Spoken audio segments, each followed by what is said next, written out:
Shabbat Shalom.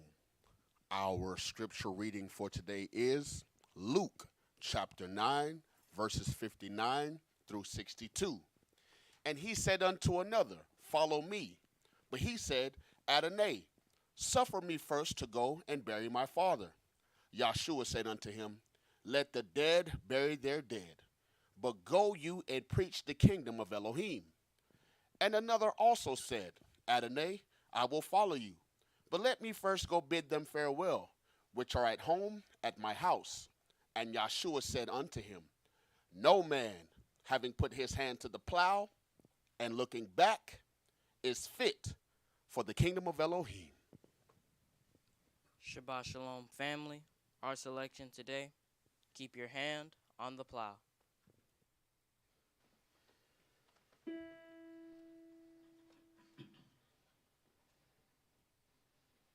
Keep your hand on the plow. Hold on, hold on, hold on, hold on. Keep your hand on the plow. Hold on, hold on, hold.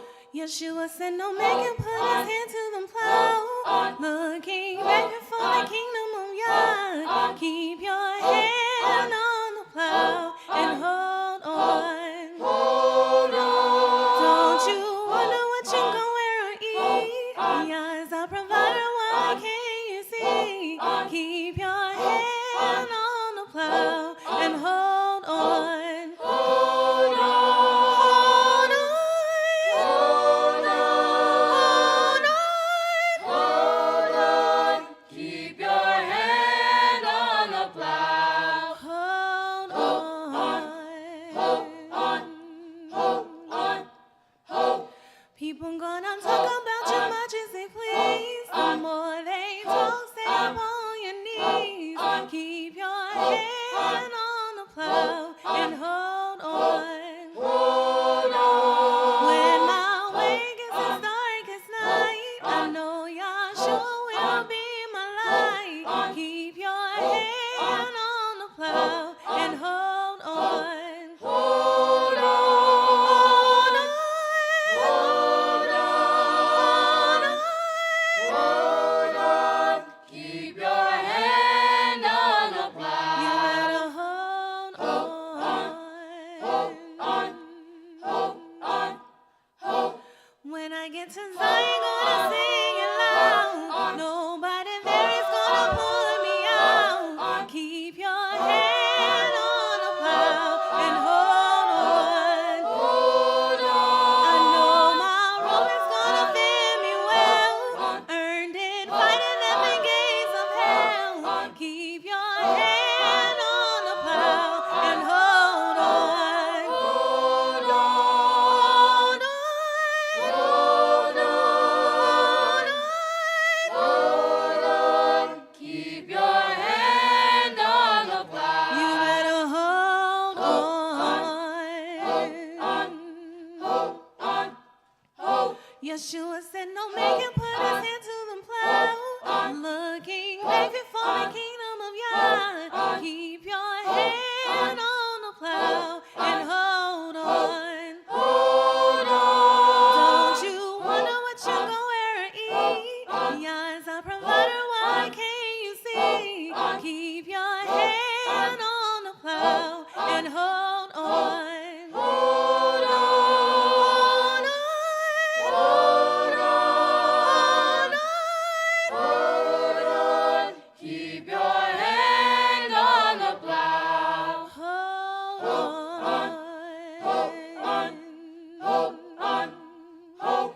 People gonna talk about you much as they please. The more they talk, stay up on your knees. Keep your hand on the plow and hold on. Hold on. When my way gets as dark as night, I know Yahshua will be my light. Keep your hand on the plow and hold on. Hold on. Hold on. Hold on. Hold on.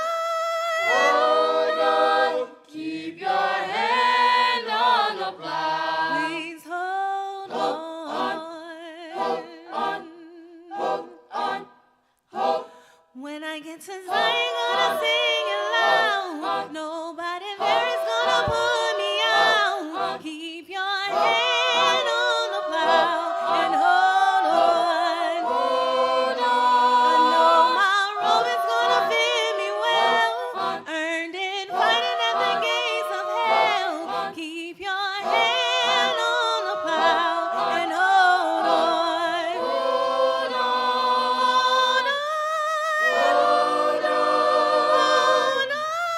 Hold on. Keep your hand on the plow. Please hold on. Hold on. Hold on. Hold Hold on. Hold on. Hold on. Keep your hand on the plow and hold on.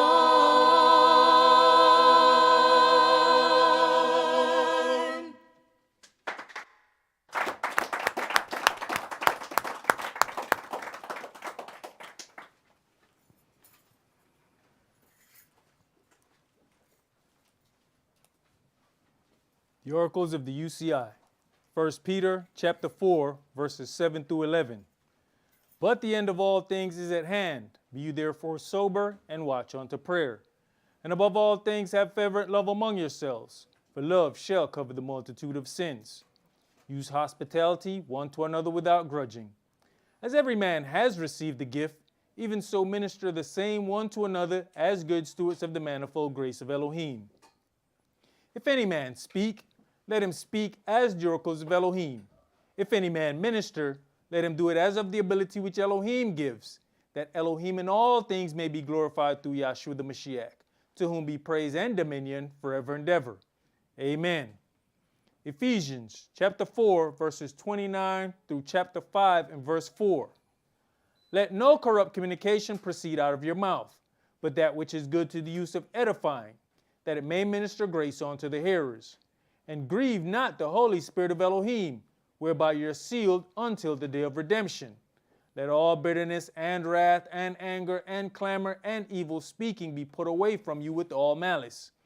And be you kind one to another, tender-hearted, forgiving one another, even as Elohim for Yahshua's sake has forgiven you.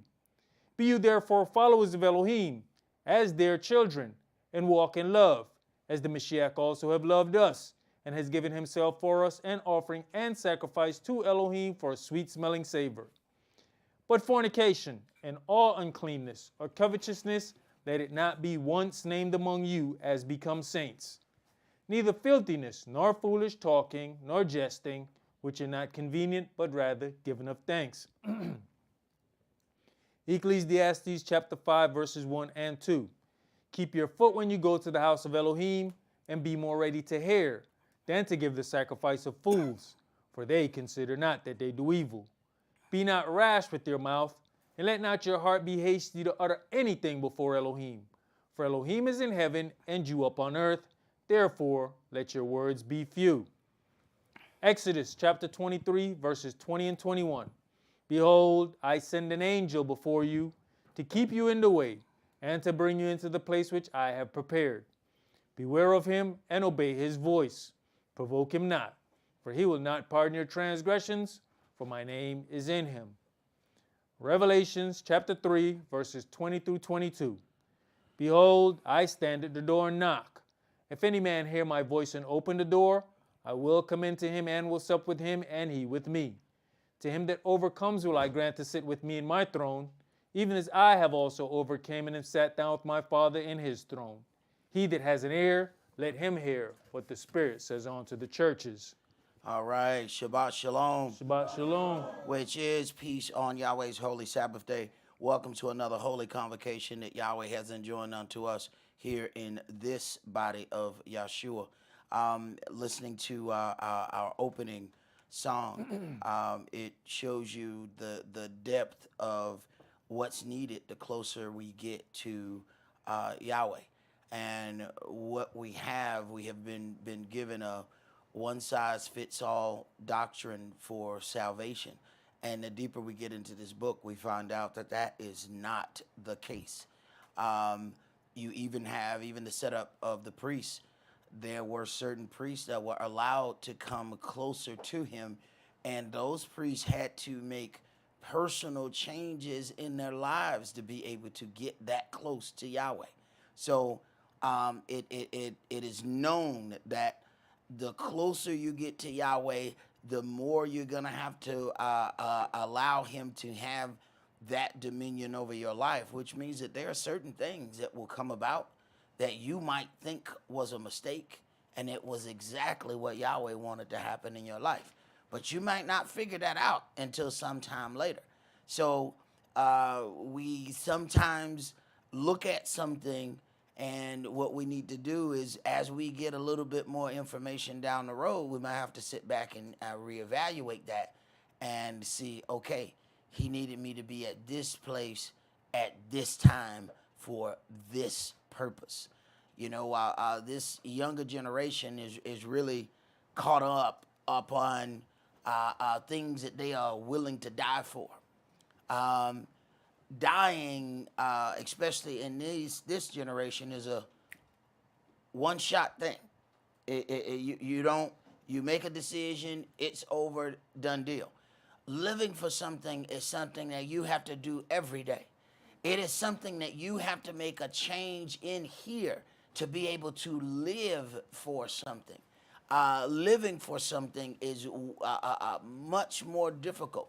Yahshua lived and died for the word. A lot of times you have people and they'll say, oh, he died for it. No, he lived for it too. He didn't just die for it. All right? He lived for it too. He walked in every bit of his walk.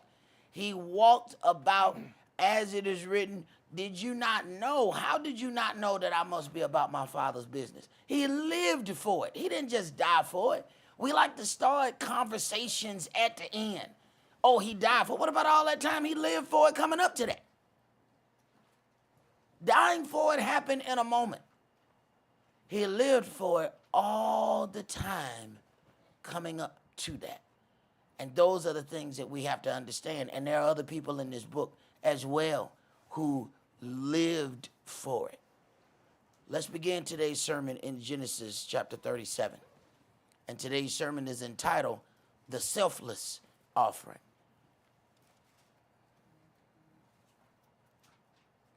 Genesis 37, and we're going to start that at verse 1. You know, the biggest and the most difficult offering, and it says that when we're dealing with Yahshua, because he offered up himself. Well, that's also the most difficult offering that we can offer, yourself. But you don't have to offer yourself the way he offered himself. We offer ourselves by allowing him to come into our heart and making that change. But when he come in, do we then get a feeling that, wait a minute, you're getting too close, this is getting personal?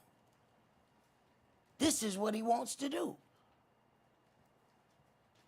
To allow him in and to make those changes, that is growth. Not one person ever grew and stayed the same.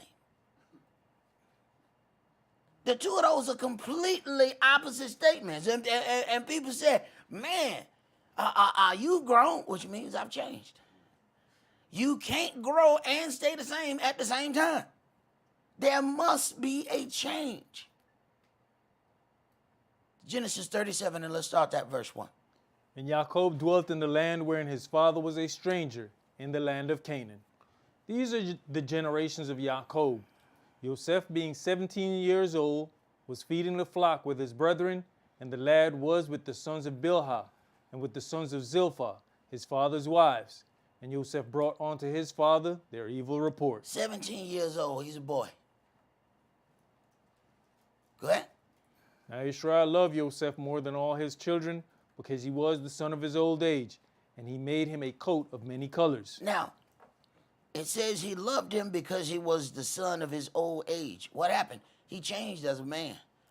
The way he used to nurture and be a father, he learned how to do some different things as he got older. He learned how to be a little bit more appreciative of things as he got older. Now he has this boy, and now he's a little bit different with how he's going to rear him up. See, one thing you have to understand that how the Spirit provides things when necessary. When a person gets another child, they don't ever have to go to Walmart and buy more love. So, you know, I got me another kid. You know what? I done ran out of love. I ain't had nothing but love for 2 kids. And here come this third one. I got to figure out what I'm on, because right now I don't care nothing about him. You ain't never heard nobody say that. When that situation presents itself, everything needed for that is then provided. This is how the Spirit makes intercession for us without us knowing it. Go ahead. And when his brethren saw that their father loved him more than all his brethren, they hated him and could not speak peaceably unto him. Every story in here has envy and jealousy all in it. From top to bottom. It is what feeds most of the negative deeds. Envy. Go ahead. And Joseph dreamed a dream, and he told it his brethren, and they hated him yet the more. Now, they already hated him. Now he keep telling the dream, and now they hating him even more. Go ahead. And he said unto them, Hear, I pray you, this dream which I have dreamt. For behold, we were binding sheaves in the field, and lo, my sheaves arose and also stood upright. And behold, your sheaves stood around about and made obeisance to my sheaf. Now, you got to understand how disrespectful this sounds. First of all, you in the tent. So what sheaf you got? You ain't out here in no field working with us? How you get a sheaf? Then how hours bow down to yours and you ain't been out here? Sometimes Yahweh makes a situation abrasive because that's exactly what he wants out of it. Go ahead. And his brethren said to him, Shall you indeed reign over us? Or shall you indeed have dominion over us? And they hated him yet the more for his dreams and for his words. And he dreamt yet another dream, and told it his brethren, and said, Behold, I've dreamed a dream more. And behold, the sun and the moon and the 11 stars made obeisance to me. So the dude who ain't in the field, the sheaves bowing to him, and now the moon and the stars bowing to him as well. You know they think something wrong with this boy, right? Go ahead. And he told it to his father and to his brethren. And his father rebuked him and said unto him, What is this dream that you have dreamt? Shall I and your mother and your brethren indeed come to bow down ourselves to you to the earth? Now, if you not paying attention, there's a certain gift among all of them, but he has a different level of it. You notice that each one of them knew what the dream meant? Mm-hmm. Each one of them knew what each dream meant every time. He said what the dream was. They, oh, okay, so you gonna rule over us. They automatically knew what he was talking about with the sheaves. The daddy automatically knew what was going on. What you talking about, the moon and the, wait a minute now, well, hold on there. Hold on there, grasshopper. What you doing? How is it that all of them have this? So this is how a family gift, when Yahweh gets involved, can turn into a nationwide holy gift if you let him use it. But he's dreaming the dreams, and they telling him right off the rip. Go ahead. When you look at it, the dream even included one that wasn't even born yet. Uh-huh. Verse 11, And his brethren envied him, but his father observed the same. And his brethren went to feed their father's flock in Shechem. And Israel said unto Joseph, Do not your brethren feed the flock in Shechem? Now notice he ain't with them now. And he already talked about his sheaf. They sheaf bowing to him. Wait a minute, they out there working. Where you at? You in the tent with daddy. With your royal coat on. Go ahead. Come, and I'll send you unto them. And he said to him, Here am I. And he said to him, Go, I pray you, see whether it be well with your brethren, and well with the flocks, and bring me word again. So he sent him out of the vale of Hebron, and he came to Shechem. And a certain man found him, and behold, he was wandering in the field. And the man asked him, saying, What seeketh you? And he said, I seek my brethren. Tell me, I pray you, where they feed their flocks. Where they feed their flocks. He don't even know. Go ahead. And the man said, They're departed hence, for I heard them say, Let us go to Dothan. And Joseph went after his brethren, and found them in Dothan. And when they saw him afar off, even before he came near unto them, they conspired against him to slay him. And they said one to another, Behold, this dreamer comes. Come now, therefore, and let us slay him, and cast him into some pit. And we will say, Some evil beast has devoured him, and we shall see what will become of his dreams. Now, they think the dreams are just dreams. These dreams are prophecies. And as they go about to try to make sure that the dream does not happen, they are the ones that actually make sure that the dream happens. See, this is how deceivers are getting deceived even while they are in the midst of deceiving. They so slick, they're deceiving themselves and they don't know it. So everything that they are using, Yahweh using it against them. So they go over here and try to do something slick. Yahweh making the slick still work for his people. Everything that's done still works for Yahweh's plan. So they can stay up all night. They can do all of these things. What it's going to do? Turn around and benefit the cause of Yahweh. Go ahead. Genesis chapter 37 and verse 21. And Reuben heard it, and he delivered them out of their hands and said, Let us not kill him. And Reuben said unto them, Shed no blood, but cast him into this pit that is in the wilderness, and lay no hand upon him, that he might rid him out of their hands to deliver him to his father again. So they hated him so much that to save him, he has to act like he where they at. He has to act like he is down with throwing him in the pit. But he really don't want to throw him in the pit, but he know he can't just go against his brethren at this point, because he's still worried about his own life. Go ahead. And it came to pass, when Joseph was come on to his brethren, that they stripped Joseph out of his coat. Now that's what they were jealous of. They were automatically jealous of that coat. And you got to think about, they said they were cool with throwing him in the pit. Why? Because they said, you know what, we be out here working, man, he don't be in the trenches. They felt justified doing that. Man, remember now, my sheaf gonna be standing and your sheaf gonna bow to mine. So here it is how our perception look at something and we think we know what we're looking at. At this point, this is a lazy boy. A lazy, dreamy little boy who talking about trench workers. And he ain't never been in one. Except when they threw him in one. Go ahead. His coat of many colors that was on him. And they took him and cast him into a pit, and the pit was empty. There was no water in it. And they sat down to eat bread, and they lifted up their eyes and looked. And, behold, a company of Ishmaelites came from Gilead with their camels bearing spicery and balm and myrrh, going to carry it down to Egypt.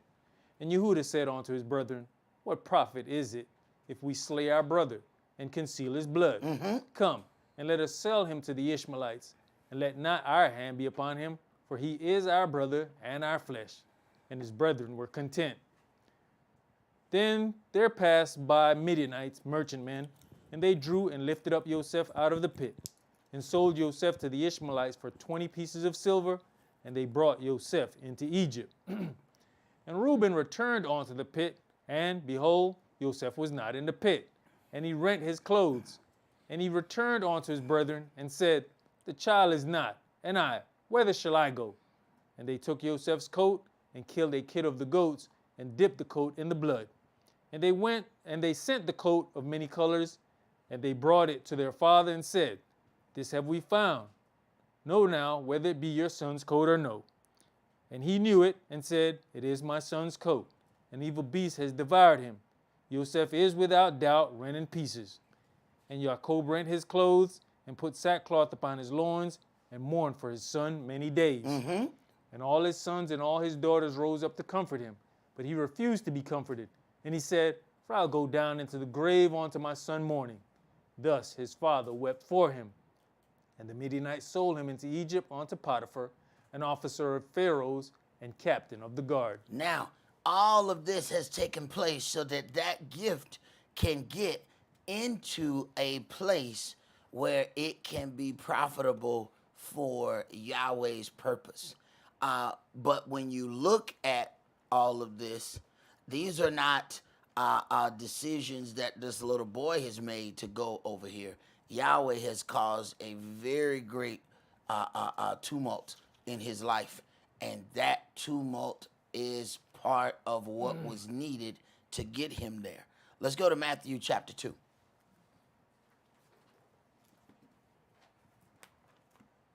So you find that Yahweh has a tendency to keep the same setup when he does things.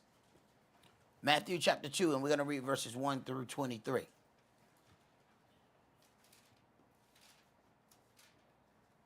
Verse 1. Now when Yahshua was born in Bethlehem of Judea in the days of Herod the king, behold, there came wise men from the east to Jerusalem, saying, where is he that is born king of the Yehudims? For we have seen his star in the east, and are come to worship him. When Herod the king had heard these things, he was troubled, and all Jerusalem with him. And when he had gathered all the chief priests and scribes of the people together, he demanded of them where the Mashiach should be born. Right, and when you understand who these scribes and these Pharisees, understand they have taken the least of the people, made them priests. So do not think that this was all our people. You have a real political struggle going on in the priesthood. All right, you have a serious color game, if you will, black and white priests. And understand who you think the Romans gonna tend to deal with. They have more in common with the priest of the least. And because they're worried about their rule, this is why it bothers them. Well, wait a minute, somebody was born king. Look, hey, we got to take care of this business. Lest the Romans come away and take away my power. Go ahead.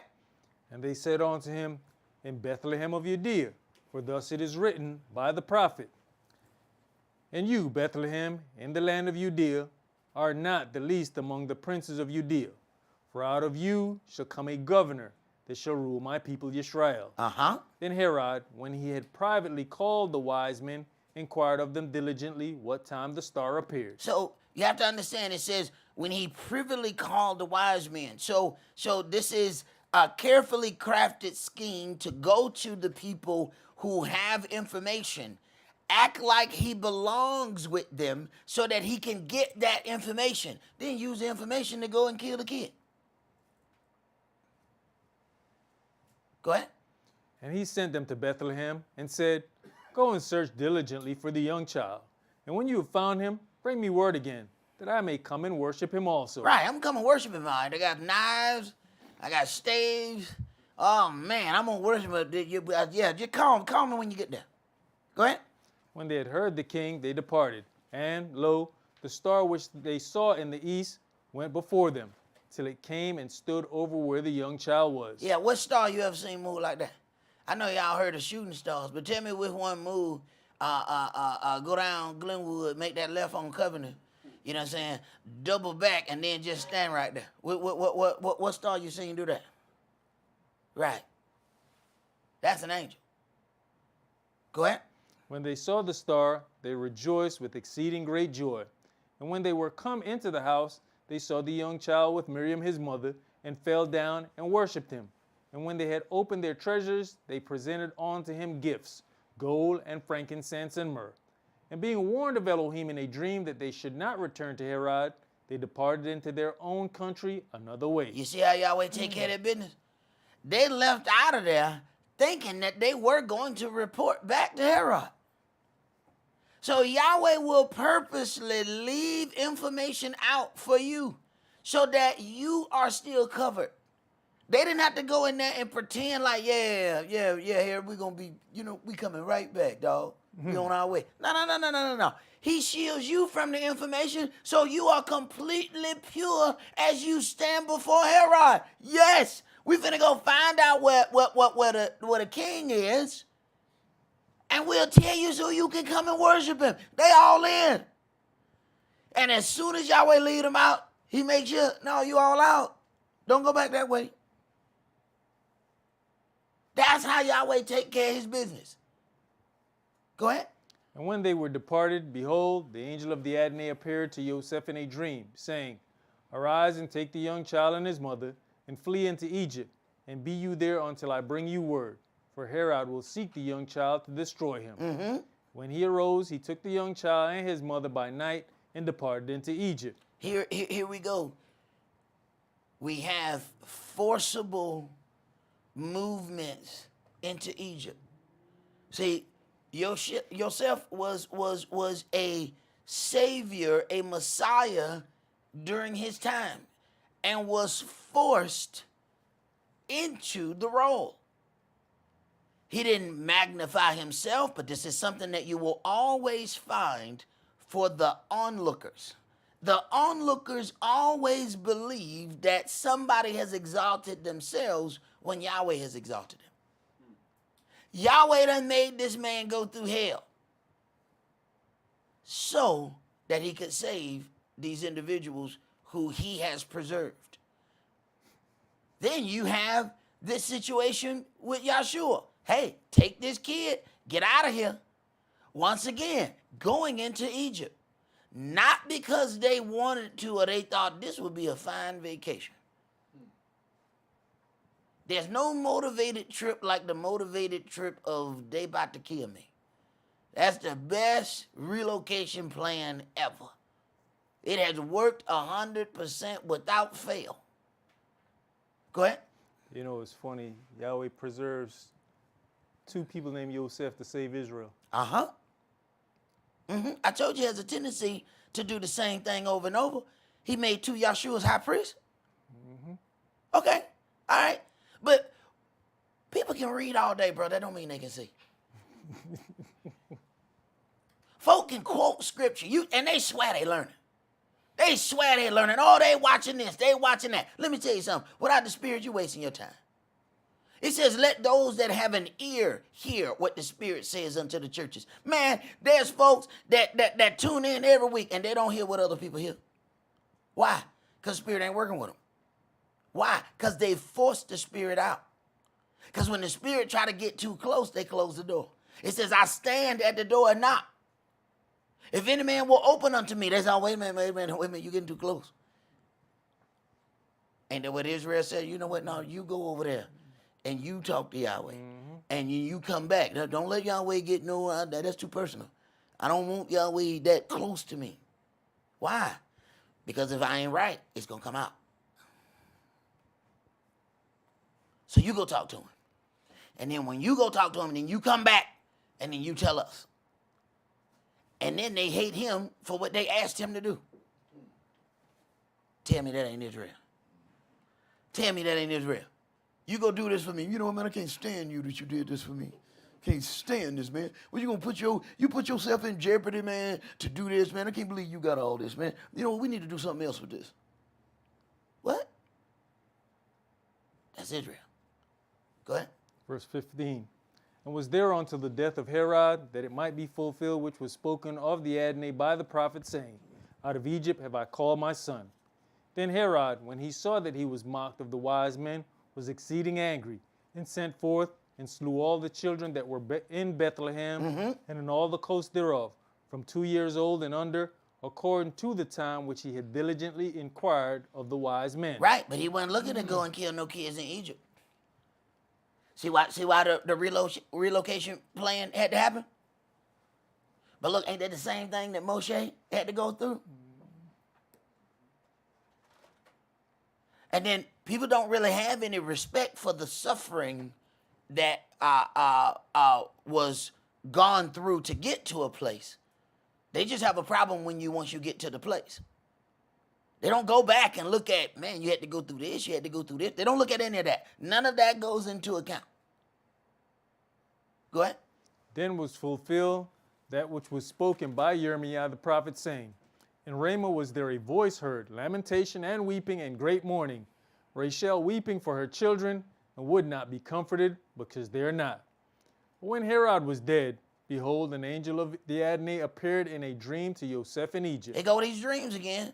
Go ahead. saying, Arise, and take the young child and his mother, and go into the land of Israel, for they are dead which sought the young child's life.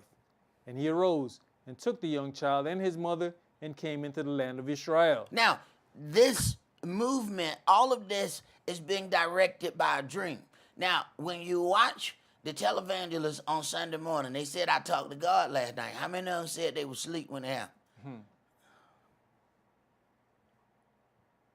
Right. Go ahead.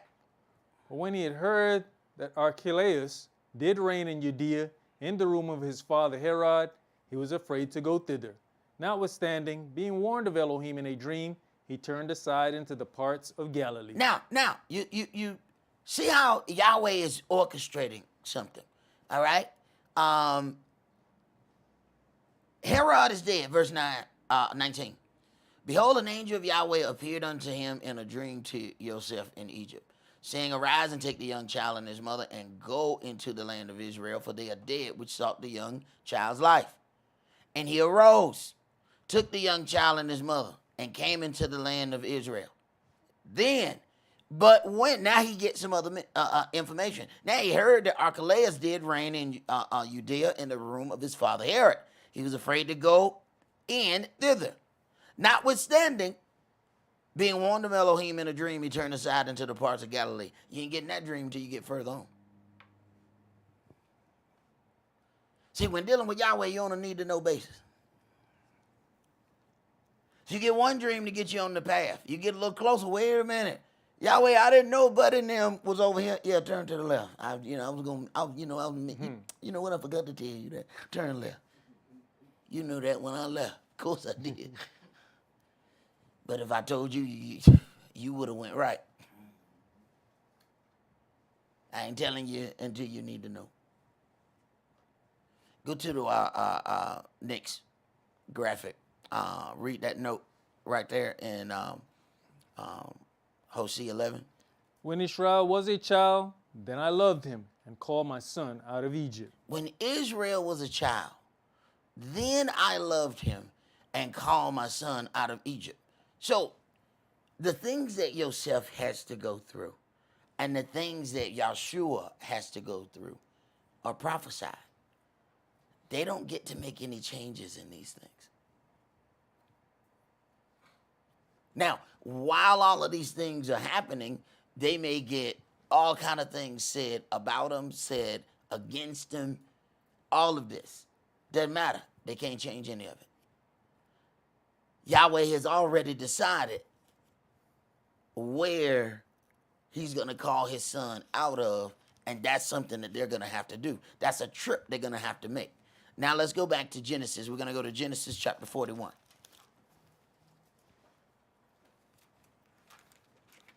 Because all the way in Genesis, you have the same things that Yahshua is going to go through. Joseph ends up having to go through. Being betrayed by his own brothers. Did not Israel offer him up? Give us Barabbas. Mm-hmm.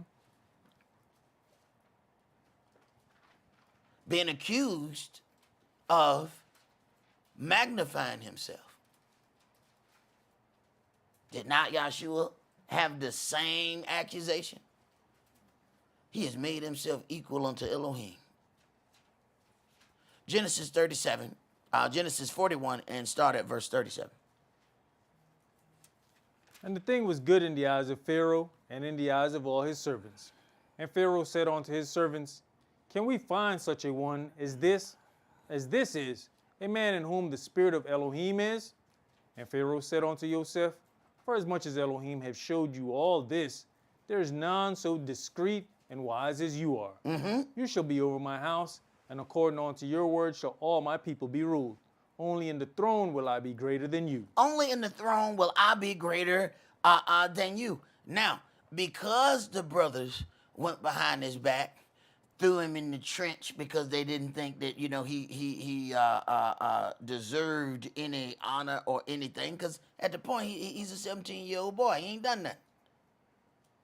Lo and behold, Yahweh used the envy and jealousy, and now where he's standing, second in command in Egypt, but after also being thrown in jail for an accused rape. That was Yahweh's will as well. It's hard to look sometimes at Yahweh's will, because we think if it's his will, surely he want me to have sunshine and flowers all day long. Surely Yahweh want if Yahweh want me to have those strawberries with the powdered sugar. Surely that's what he wants for me. And even all my fruit got that nice cream. You know, you dip that cream in there. So every apple gonna be sweet when I use the cream. Surely this is what he has prophesied for my life. Surely. Why would Yahweh say, you know what? You're gonna go to prison. Who? You gonna go to prison? You ain't got another job? I wash dishes. What? You gonna wash dishes in the prison? What? I got a job for you to do in there. You ain't got no other jobs nowhere else. This was part of his prophecy. This was part of his destiny. See, we only call destiny at the end. No. All of that negativity was part of the destiny. That's sometimes even when you see somebody on the wrong path and you say, look, I don't know how long your destiny gonna have you on that path, but you say, you still gotta say what you gotta say. Hey, you dragging that out. And then you go on about your business. Because if it's their destiny to go through that and stay in it that long, then I might be getting in Yahweh business. And let me tell you something. He has a very smooth and debonair way to get you out of his business. He slam you on your face. I have had enough of the face slamming. So when I think I'm in his business, I'm going the other way. Go ahead. You know, brother, part of the problem is when Yahshua said to his disciples, you think you can drink of the cup that I drink of? Uh-huh. You shall indeed drink of the cup that I drink of. Uh-huh. The problem is we thought it was just them 12 that he was talking to. Mm-hmm. No, he meant all his disciples. Exactly. All those who hear from these who teach. It is a forever process. And there's parts where he said, not only, Father, these, but them that hear them. All right, that's still today. Because each one of us heard from somebody who heard from somebody who heard from somebody who heard from somebody who heard from somebody. Go ahead. Verse 41. And Pharaoh said unto Joseph, see, I have set you over all the land of Egypt. And Pharaoh took off his ring from his hand and put it upon Joseph's hand, and arrayed him in vestures of fine linen, and put a gold chain about his neck. And that's how you know who in charge. You look for the ring and the gold chain. It's still today. You want to figure out who in charge? Look at who got that ring and that chain. That's the man right there. Hey, them. Pharaoh said, look, everybody gonna know when they see you. When they see the bling, they gonna know you do the thing. They gonna know you that man. Go ahead. And he made him to ride in the second chariot. Come on now. Come on. He gets some bling and he get that chariot. He put 20s on that thing. Come on now. Come on, he want to make sure everybody know when he show up. That's him right there. Who that? That buddy yourself? That's Zephaniah Neal. You know what I'm talking about? Go ahead. Don't forget the fine linen now. Hey, bro, yes. He made sure his fits was done. Everything got to change. Wait a minute. Now he looks worthy for somebody to bow to. Uh-oh. Remember all that hatred that he was getting from his brothers? And they thought they was stopping it? Them throwing him in the pit made sure that he achieved exactly that. And guess what? They are eventually, every last one of them, are going to come and bow down to him, just like he dreamed. And no matter what they did to try to stop it, you can't stop destiny. You can do whatever that is that you want to do. You can come and try to pull as many people away. You can do all of that. You can't stop destiny. Every time you pull one, Yahweh will replace it with two. You cannot stop destiny. Amen. You block one street, Yahweh build a bridge. Go over here, my son.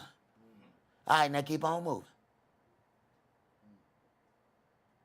Go ahead. But you know, even with that, right, you got to look at with all the trials and tribulations, he could have just rolled over and just pout and die. Hey, but man. he kept rising to the occasion with each one of Brother, them. let me tell you something. Like, a lot of people say the resolve that they got, but let me tell you something. Already being thrown in the pit by your brothers, that's enough to think about as it is. Mm-hmm. All right, to be a servant, you know, because of that. Then to get accused of a rape and go to jail. And let me tell you something, bro. Y'all know us, man. Certain things, you know, we don't want to go to jail for. Let's keep this 1,000. Bro, I ain't trying to go to jail for nothing. Come on now, bro. Well, I mean, if every brother in jail make his choice sound manly as hell. You know, what you in here for? Jail, man.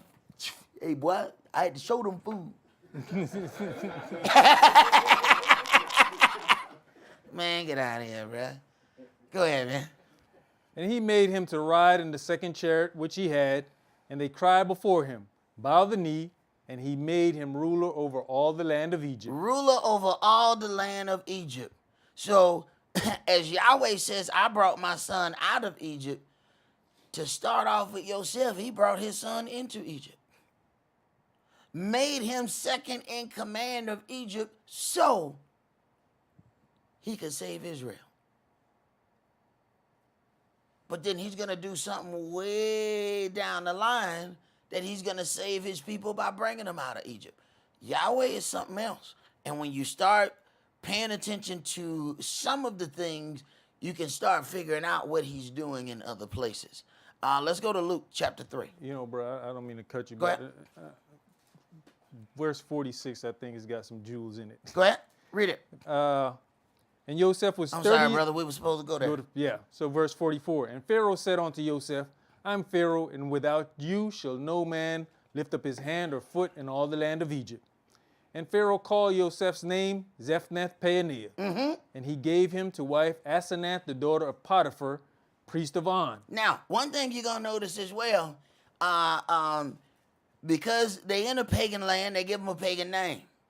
They also had to get a wife from that land. Now, see, everybody got their thoughts and they whatever they think, feel, and believe. But here is a man, a grown man, and people want to say, well, you know, why didn't he get this kind of woman? Where he live at? This is why I tell people, wherever you move, understand, there's a possibility that the marriages may come from that land. So you decide you're going to move to Timbuktu, don't get mad when your kids bring home a Timbuktuan. All right? Don't get mad. Don't get mad, because that's where you sat them at. You sat them now around all them Timbuktuans, and now they done brought home one of them Timbuktuans. Now you looking strange. Well, you couldn't find nobody of your hell, you put me right there. Go ahead. I mean, even in this situation, it says Pharaoh called his name Zephnath-Paaneah, and Pharaoh gave him to wife, the daughter of Potiphar. So he had no choice in who he brought home. Look, daughter of, he gave him to wife a woman of status because her father was of status. But look at what he gave him. The daughter of a what? Priest. Okay. All right. So Yahweh will go in the worst and still give you the best of the worst. Go ahead. And Joseph was 30 years old when he stood before Pharaoh, king of Egypt. And Joseph went out from the presence of Pharaoh and went throughout all the land of Egypt. And we're going to get into that part there as well. Why? Now, 17. Bro, come on. He done had to do 13 years. 13 years of time before it's time for him to do what Yahweh prophesied for him to do. It took him all that time to prepare for his destiny. His destiny now starts. He's standing there at 30 years old, his destiny starts. All the other stuff was predestined. But he needed to go through that to get here. See, what we want to do is just wake up one day and we like just plot out. Who has brought me these? I woke up in the morning, there was a wife in there and kids in there. I walked outside, there was cars out there. I said, oh my God, won't he do it? That's what we want. But see, we ain't counting these years that he had to put in before he got 30. And now his job starts. Destiny began that day, but he had to go through predestiny first. The problem is, we punk out in predestiny. You can't get to destiny because you're already punked out. Go ahead, bro. That was it. Let's go to Luke chapter 3.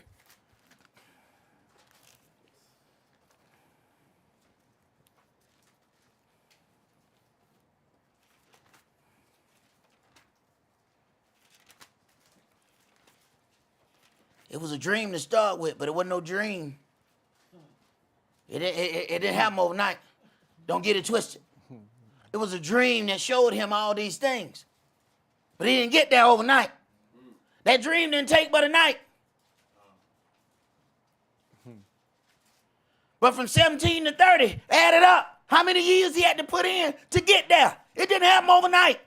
The dream didn't take but a night.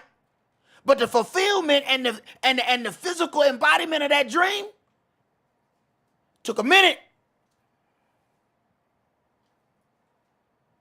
Luke chapter 3, let's start that at verse 16. Yohanan answered, saying unto them all, I indeed baptize you with water, but one mightier than I comes, the latchet of whose shoes I am not worthy to unloose. He shall baptize you with the Holy Spirit and with fire, whose fan is in his hand, and he will thoroughly purge his floor, and will gather the wheat into his garner, but the chaff he will burn with fire unquenchable.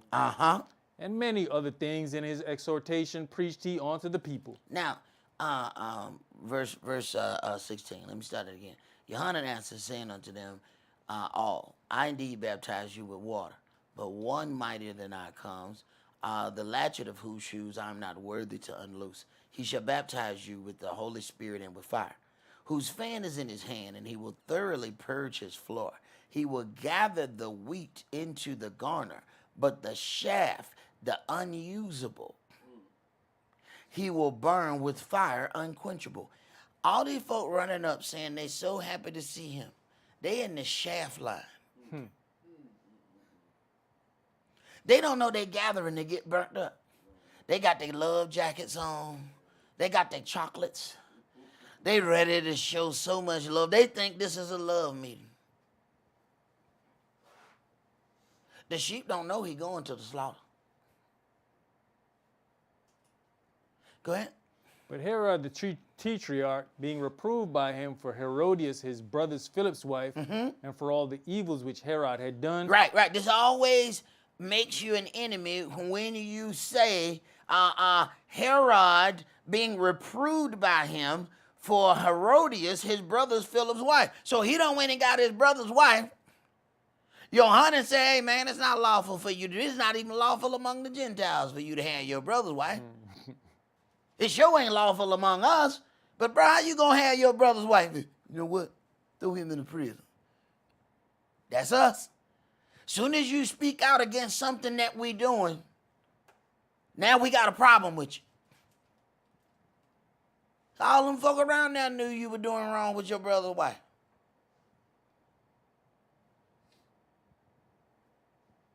But he only had a problem with the ones who were strong enough to say it. Go ahead. Added yet this above all, that he shut up Yohanan in prison. What's his crime? Speaking the truth. I tell you one thing, as you go through this book and start reading about, Yahweh's chosen people, there's a whole lot of people end up in prison. But hear me now. That is not what I'm saying that I would want. If I would like to make this, zoom in. I'll just playing. Go ahead. Now when all the people were baptized, it came to pass that Yahshua also being baptized and praying, the heaven was opened. And the Holy Spirit descended in a bodily shape like a dove upon him. And a voice came from heaven, which said, "You are my beloved Son. In you I'm well pleased." So he had to go through all of those things, being forced into Egypt to hide, going through all of this time. Go ahead. And Yahshua himself began to be about 30 years of age, being, as was supposed, the son of Joseph, which was the son of Heli. As was supposed, because they got one genealogy through the mama, and then, now how they get that genealogy? That letting you know, we got some other things in the midst. See, we got some people that are taking leadership from the Ish, and we got others that deal with our real culture. That's why you have two lineages for the Messiah in the New Testament. One go by the daddy, one go through the not even his mama, through the woman's folks. Why do they deal with it through the mama? I'm Jewish through my mother. Right. That false teaching gets there. But here we go. At 30, now Yahshua begins his destiny. But he still had to go through predestination, though. You gotta make it through that to get to what he has set for your life. To him that endures. It sounds like a real good statement. Oh, it sounds real easy. I mean, we throw it out there. Oh, it sounds real good. Just throw it in there with "we are more than conquerors." All right. Do it. And you find out it is quite a job. Let's go to Numbers chapter 4.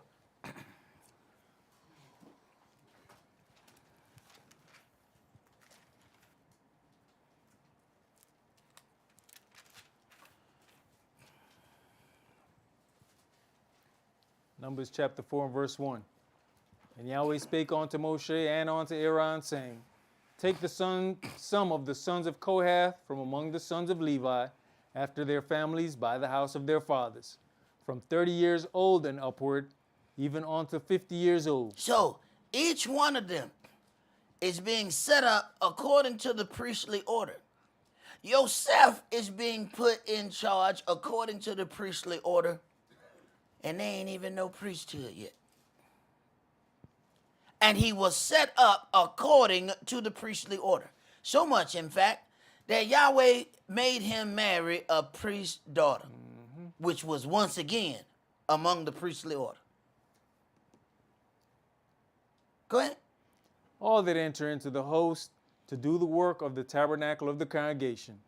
This shall be the service of the sons of Kohath in the tabernacle of the congregation, about the most holy things. About the most holy things. So understand, there's a separation between holy things and the most holy things. Just because somebody's in the priesthood doesn't mean that they can approach unto all things. There's order in all of that. Let's jump to Numbers chapter 16.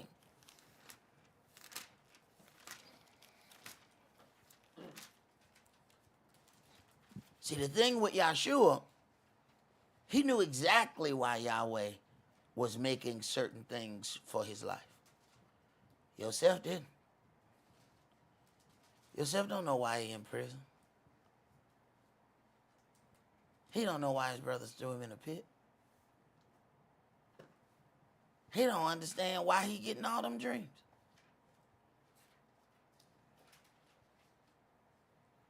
Numbers chapter 16, and let's start that at verse 1. Now Korah, the son of Izhar, the son of Kohath, the son of Levi, and Dathan and Abiram, the sons of Eliab, and On, the son of Peleth, sons of Reuben, took men, And they rose up before Moshe with certain of the children of Israel, 250 princes of the assembly. Now, if they got 250, finish that, 250 princes of the assembly. Go ahead. Famous in the congregation. Famous in the congregation. Men of renown. Wait a minute. So then there has been some secret talk going on for a while. You don't just make a statement and get 250 people. No. It's been some secret communication. Hey man, how you feel about this? Look, I made a questionnaire. Do you like sock? Check yes or check no. Do you believe he is a cult leader? Check yes or check no. Everybody, pass out these forms, give them back. How the hell they get 250? There's some secret communications that's been going on before 250 people have decided that they're going to stand before him. Now, how they know which 250 to go to? See, now we're getting into the business. Now we're getting into the business. Because, you know, it don't take but one wrong one. And the jig is up. Because see, when they get the wrong one, he said, well, wait a minute, man, that sounds real good. You know what? Let me get Moses on the line. Hey, Moses! Moses! Hey, what up, dog? Come here, man.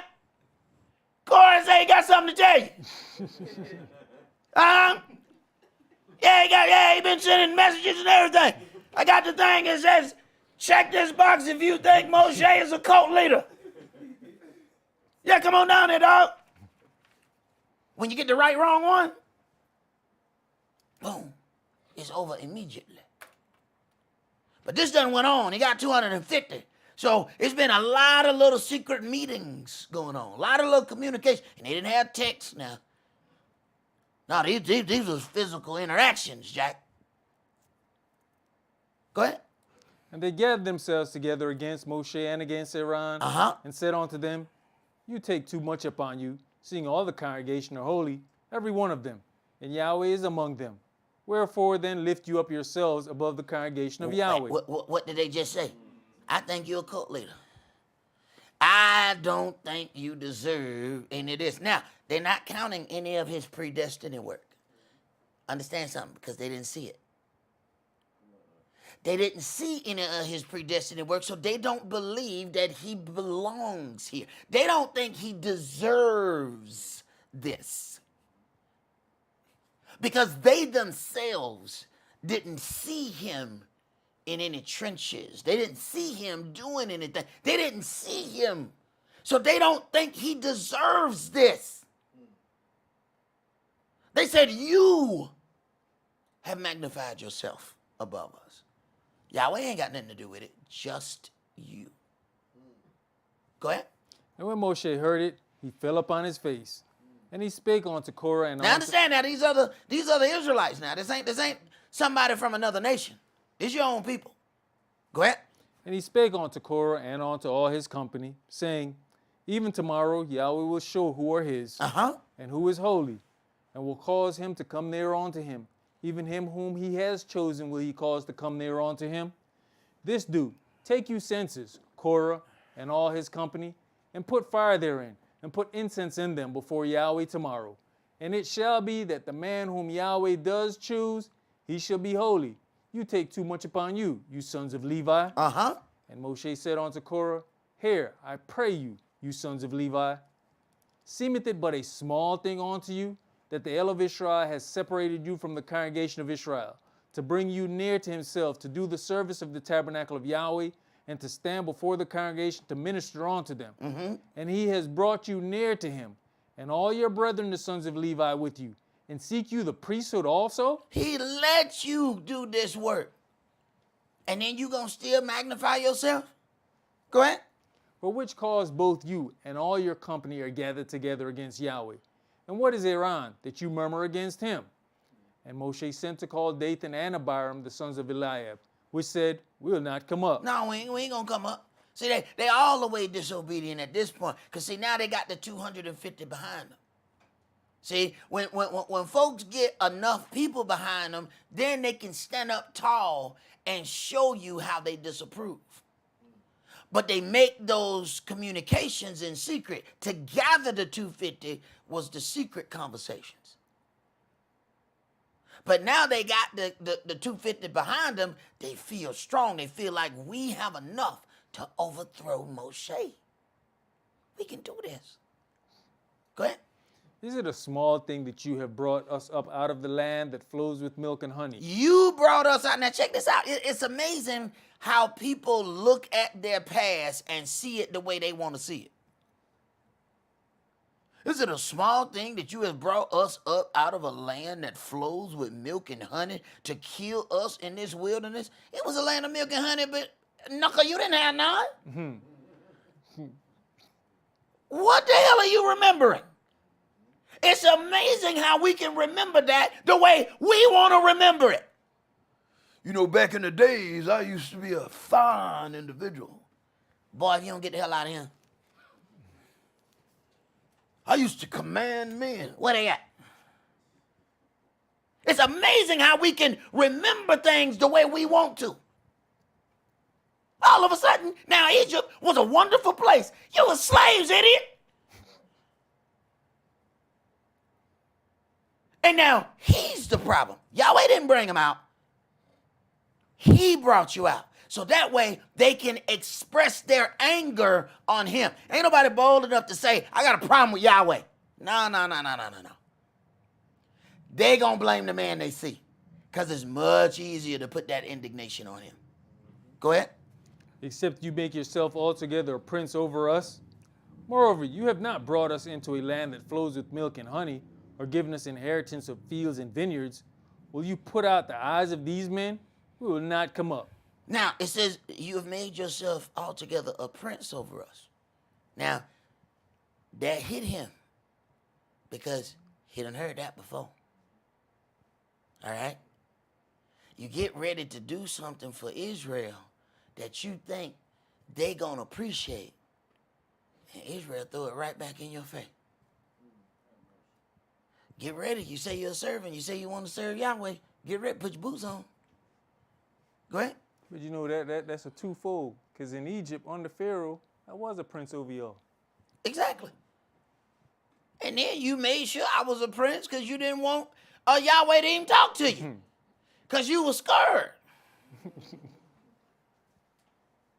Then they blame him for the job that they asked him to do. Won't we do it? Yes, we will. Go ahead. And Moshe was very angry and said unto Yahweh, respect you not their offering. I have not taken one ass from them. Right. Neither have I Respect hurt. you not their offering. See, we think that we can just throw any old thing together and think Yahweh's supposed to accept it. See, when you come with the wrong mind, I don't accept that. Go ahead. I have not taken one ass from them. Neither have I hurt one of them. All right, that was 15. Jump to verse 28. And Moshe said, hereby you shall know that Yahweh had sent me to do all these works, for I have not done them of mine own mind. You see that? This has to happen for some reason, time and time again with Israel, that Israel has to be shown that after Yahweh has sent something, set forth destiny in somebody's life, that he had to then show them that he did it. Go ahead. If these men die the common death of all men, or if they be visited after the visitation of all men, then Yahweh has not sent me. But if Yahweh make a new thing, and the earth open her mouth and swallow them up with all that appertain unto them, and they go down quick into the pit, then you shall understand that these men have provoked Yahweh. Now, here's where a question. We know that he asked Yahweh respect not their offering. Okay?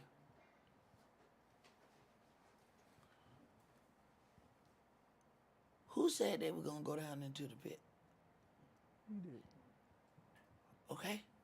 Now, is Yahweh, remember now, when it was time that Yahweh getting ready to kill him, it's him that stopped him. So, did Yahweh say he was going to do this? or Yahweh listening to him?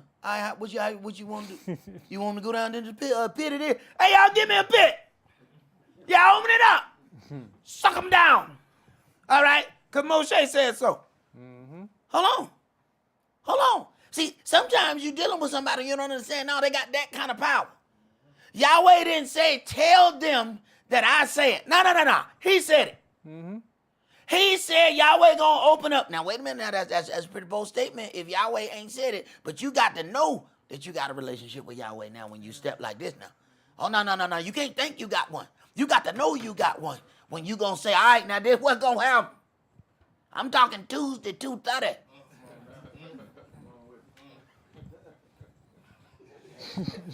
No. You got to know you got a relationship when you gonna jump out like that right there.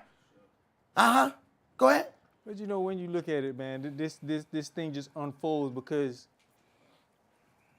as he speaks, he makes moves, and Yahweh don't say certain things that he done because Yahweh see how he moves. Hey, when it came time for them to grind that calf into powder, he did it. Say, nah, because Yahweh sees his zeal. Nah, I got you. He said what? I made your God unto them. Sure did. But then they blame him. You have made yourself a prince. Now, you know he would have really ticked him off. No. I'm a God. Boy, stop. Boy, you know how many problems? You think he had problems? Oh, my God. He would have had so many problems. But then Yahweh said, Yeah, he said. he said, Aaron shall be your prophet. And you instead of Elohim. Okay. All right. You in my stead. So then when they disrespected Moshe, they was actually disrespecting Elohim. See? Sometimes we think we seeing something, but we don't know what we're looking at. See? When we think we done told a lie to a man, no, you lied to Elohim. Okay. All right. Keep going. Verse 31. And it came to pass, as he had made an end of speaking all these words, that the ground clave asunder that was under them.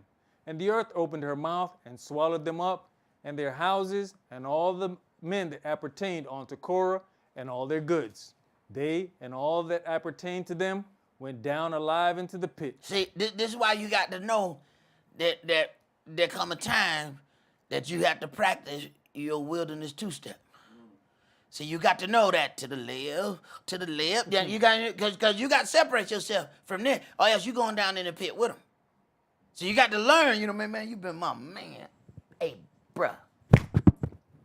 But I got to go. Cause this right here don't look too good, bro. This don't look too good. It look like you about to go down in that pit, and I can't really go down in that pit with you. So it's about time me to go ahead and do this two-step. Go ahead. And the earth closed upon them, and they perished from among the congregation. And all Israel that were round about them fled at the cry of them. For they said, lest the earth swallow us up also.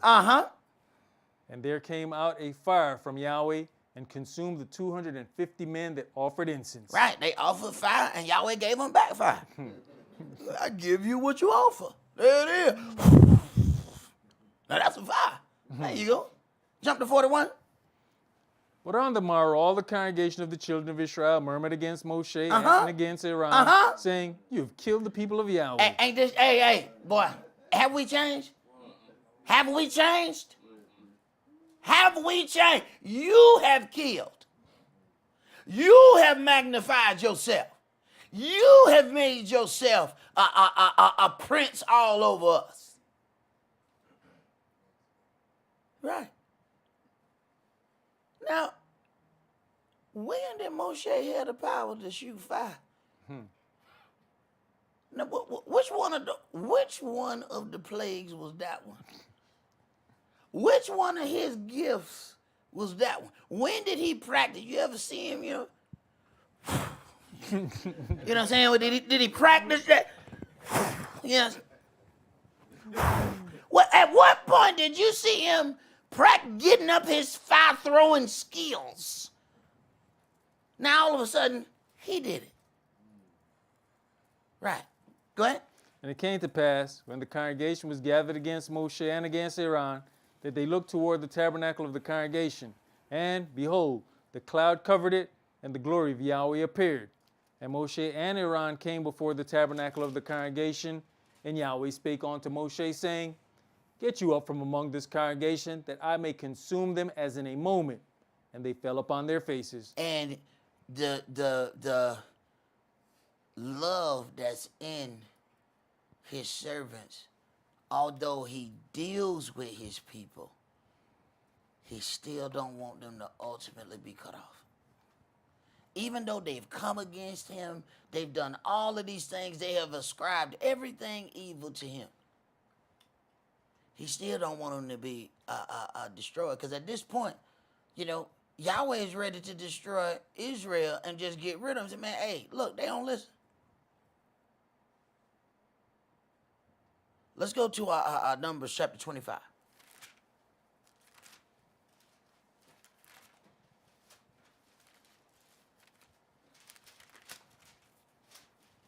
See, that offering from within, that's the one that's difficult.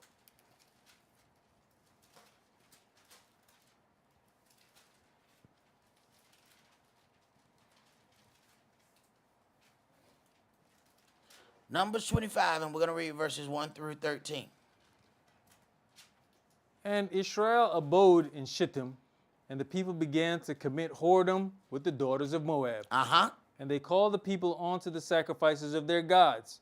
And the people did eat and bowed down to their gods. All right, now they called the people unto the sacrifice of their gods, and we went. See, we got to know at certain places we not going. See, we got to know that, all right, we can't just get to the point where we say, you know what, I don't want to hurt your feelings, so I'll go ahead and go, to your God worship service. No, you got to hurt some feelings. Go ahead. And Israel joined himself unto Baal Peor, and the anger of Yahweh was kindled against Israel. Uh-huh. And Yahweh said unto Moshe, Take all the heads of the people and hang them up before Yahweh against the sun. Yahweh hard. Yahweh hard. Yahweh, man, hey man, hold on, man. Remember now, Moshe is in his stead as Elohim. He done told him to hang him. Go ahead. That the fierce anger of Yahweh may be turned away from Israel. And Moshe said unto the judges of Israel, Slay you every one his men that were joined unto Baal Peor. Now wait a minute. So when Moshe comes down and gives this order, you understand that this is not written. Moshe receives this instruction from Yahweh. Moshe comes down and tells them, slay every man his brother. Wait a minute now. Now what they think about it? Come on, now perfect opportunity. Man, you on some real cultish. This cult like. This cultish, man. You just gonna come down there and tell us how we know that what he told? We didn't hear him. He didn't tell us. We only heard you. Oh, this is where it get interesting.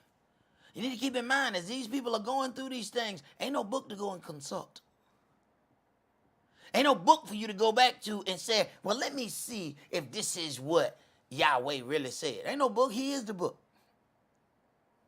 Go ahead. And behold, one of the children of Israel came and brought unto his brethren a Midianitish woman in the sight of Moshe, and in the sight of all the congregation of the children of Israel, who were weeping before the door of the tabernacle of the congregation. So they're weeping after the ordination has come to hang these men because they have got off and dealt with these other people. And one brother gonna mourn, and he bring his Midianite woman with him to mourn. Go ahead. And when Phinehas, the son of Eleazar, the son of Aaron, the priest, saw it, he rose up from among the congregation and took a javelin in his hand. And he went after the man of Israel into the tent and thrust both of them through, the man of Israel and the woman through her belly.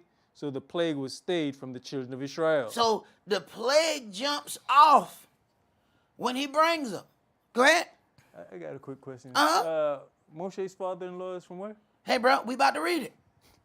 Perfect opportunity to say some things about him. Keep reading. And those that died in the plague were 24,000. Uh-huh. And Yahweh spake unto Moshe, saying, Phinehas, the son of Eleazar, the son of Aaron, the priest, has turned my anger away from the children of Israel, while he was zealous for my sake among them, that I consume not the children of Israel in my jealousy. So, not only did the man throw a javelin and kill both of them, then Yahweh promotes him for it. Well done, my son. You have taken away my wrath. Go ahead. Wherefore say, Behold, I give unto him my covenant of peace, and he shall have it, and his seed after him, even the covenant of an everlasting priesthood, because he was zealous for his Elohim, and made an atonement for the children of Israel. Now the name of the Israelite that was slain, even that was slain with the Midianitish woman, was Zimri, the son of Salu, a prince of a chief house among the Semonites. All right, as far as I want to go there, let's go to Exodus chapter 2. Now, the people who came against Yahshua really believed that they were correct. See, when deception comes, you know, it's just there. Everybody believe that they're right when they're going forward doing what they're doing.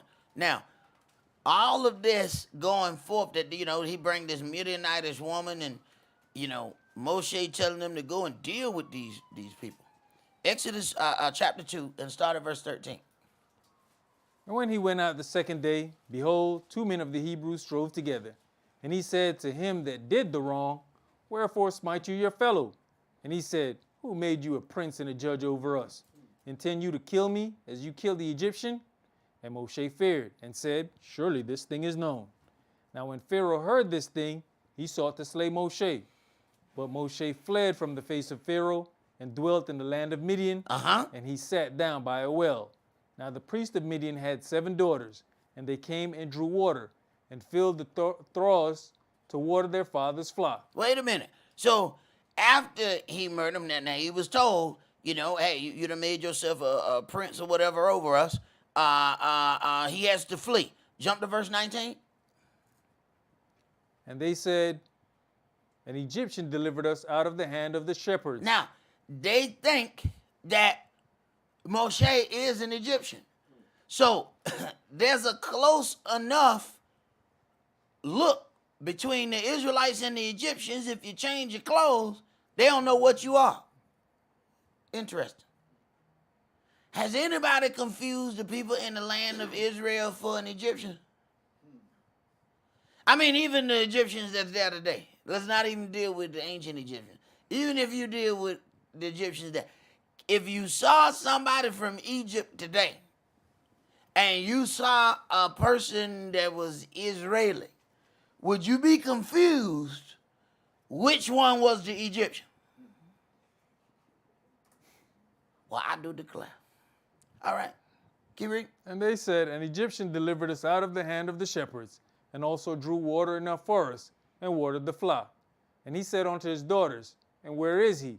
Why is it that you have left the man? Call him, that he may eat bread. And Moshe was content to dwell with the man, and he gave Moshe Zipporah, his daughter. And she bare him a son, and he called his name Gershon, for he said, I have been a stranger in a strange land. Okay, so not only does Moshe have a Midianite woman, he got a kid by this woman. All right?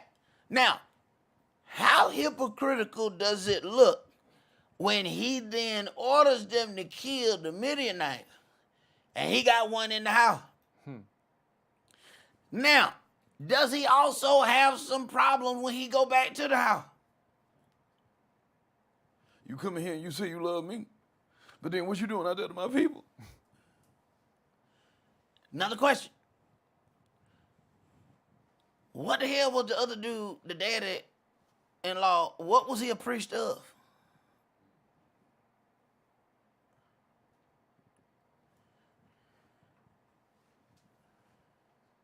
What was he in charge of?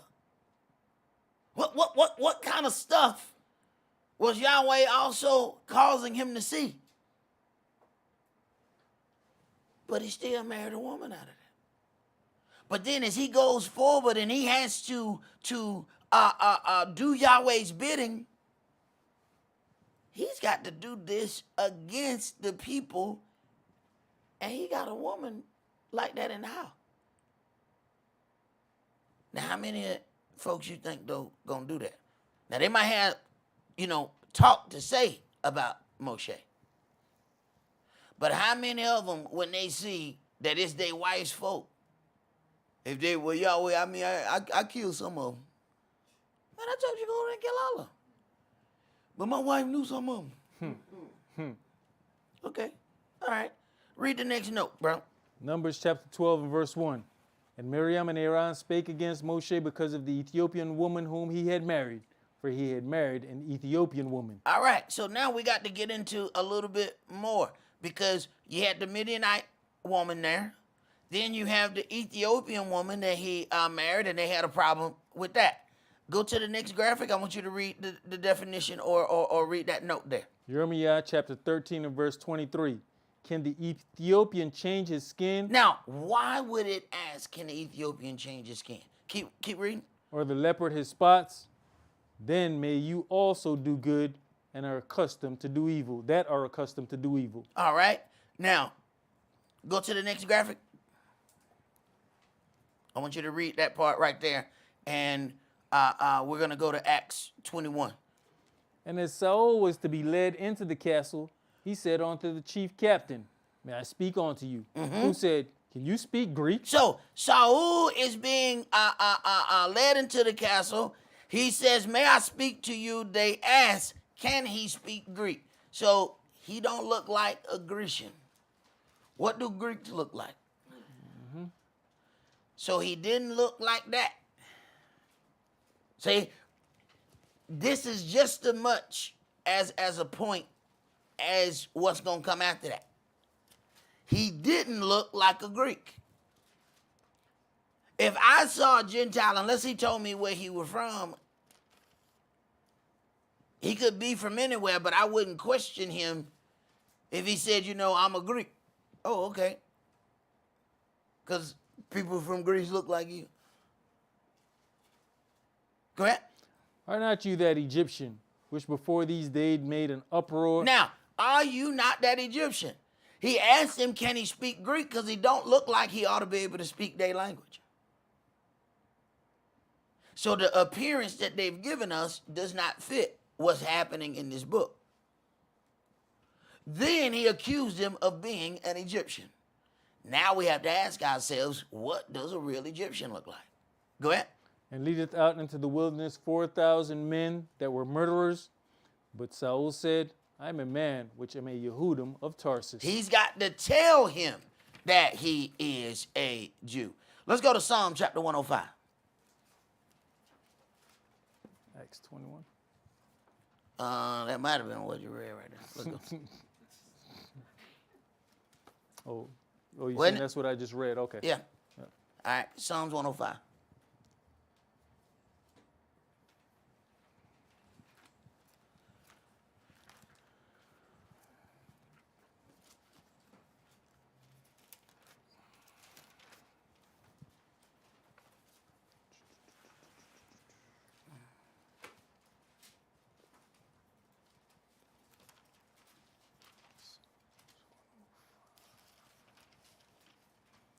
Psalms 105, and we're going to start that at verse 23.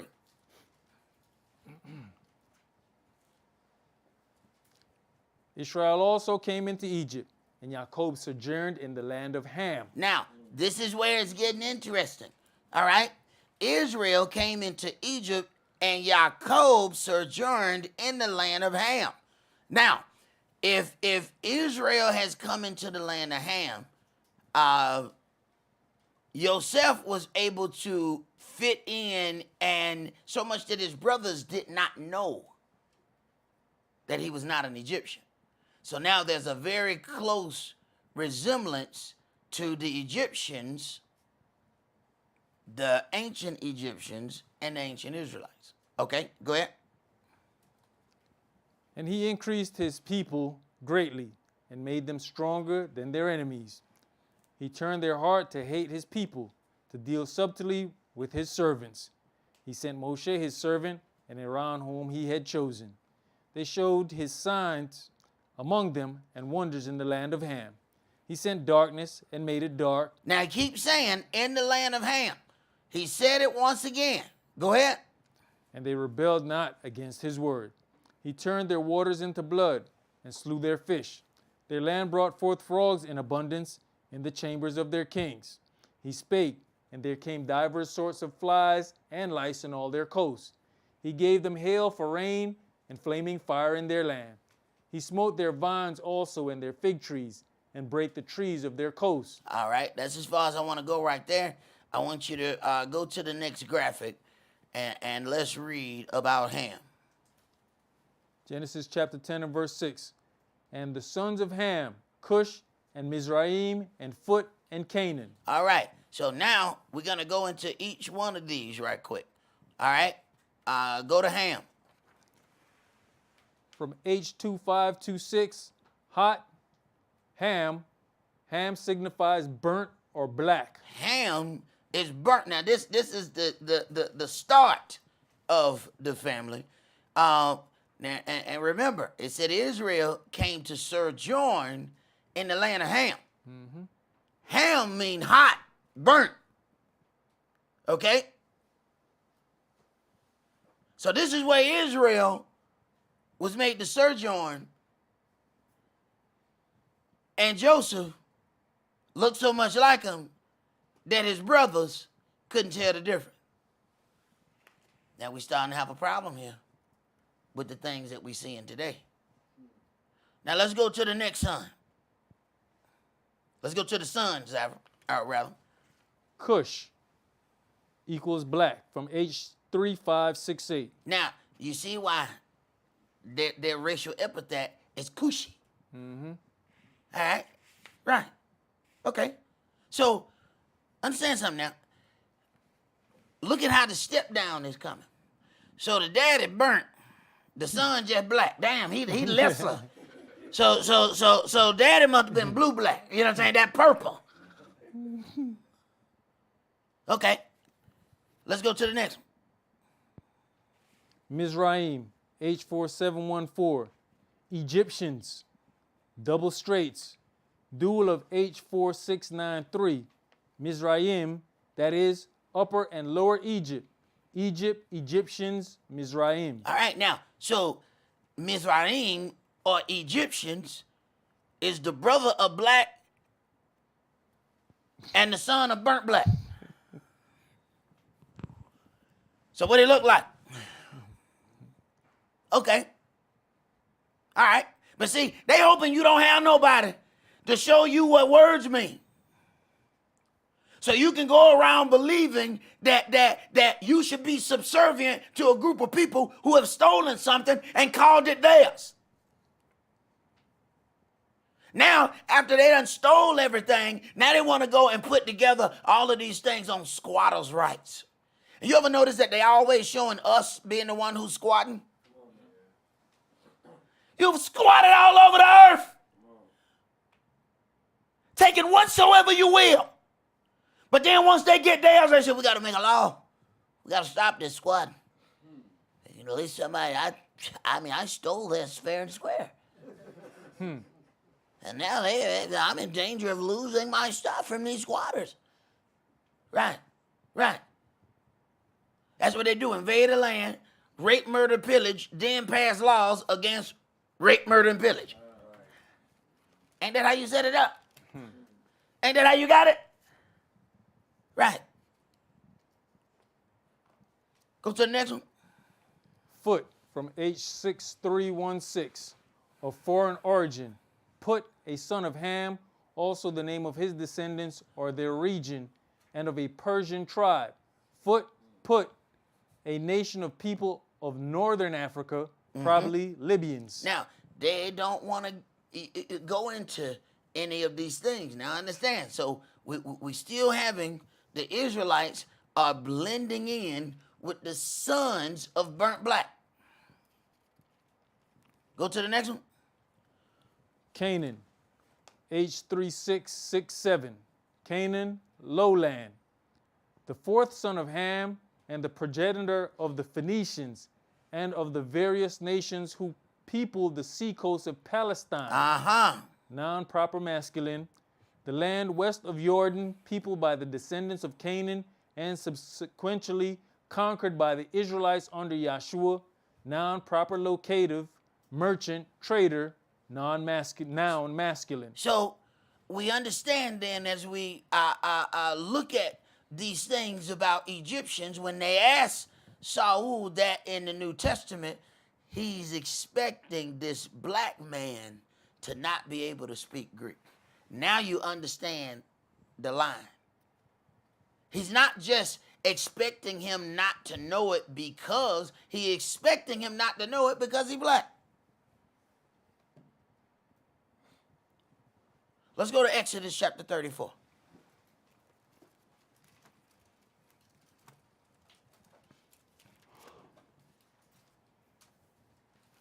And people will tell you in a minute, it don't matter what color he is. Well, why Yahweh white? Well, it don't matter what color he is as long as he always white. That's what I said. Right. Get out of here, man.